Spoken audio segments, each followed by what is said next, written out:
തെക്കൻ ഇസ്രായേലിലെ നെവാറ്റിം airbase Iran ഫതാഹ് 360 എന്ന ഷോർട്ട് റേഞ്ച് ബാലിസ്റ്റിക് മിസൈൽ ഉപയോഗിച്ചു തകർത്തു. $4 ബില്യൺ നഷ്ടമാണ് ഇറാൻ്റെ ഒറ്റ ആക്രമണത്തിലൂടെ ഇസ്രായേലിന് നഷ്ടപ്പെട്ടത്.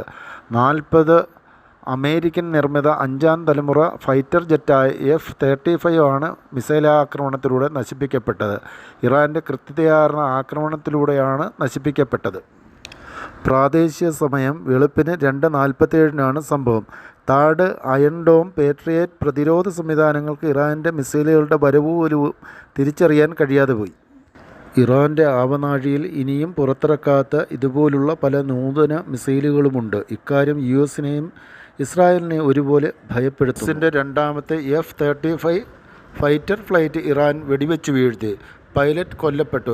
ഇറാനിൽ പ്രവേശിച്ച് നാശം വിതയ്ക്കുന്നതിനിടയിലായിരുന്നു ഫൈറ്റർ ജെറ്റ് ആക്രമിച്ച് തകർക്കപ്പെട്ടത്. US പ്രസിഡന്റ് ഡൊണാൾഡ് ട്രംപുമായുള്ള കടുത്ത അഭിപ്രായ ഭിന്നതയിൽ US army chief general Randy ജോർജിനെ സർവീസിൽ നിന്നും പുറത്താക്കി. ഇറാനിൽ അമേരിക്കൻ സേനയ്ക്കേറ്റ ഏറ്റവും കടുത്ത പരാജയമാണ് പുറത്താക്കലിന് കാരണം. അമേരിക്കൻ സൈന്യത്തെ ഇസ്രായേലിന് വേണ്ടി ഇറാനിൽ കുരുതി കൊടുക്കുന്നതിൽ ഡൊണാൾഡ് ട്രംപുമായി സൈനിക തലവന് അഭിപ്രായ വ്യത്യാസം മുമ്പേ ഉണ്ടായിരുന്നു. Walking history YouTube channel like ചെയ്യുക, ഷെയർ ചെയ്യുക, സബ്സ്ക്രൈബ് ചെയ്യുക.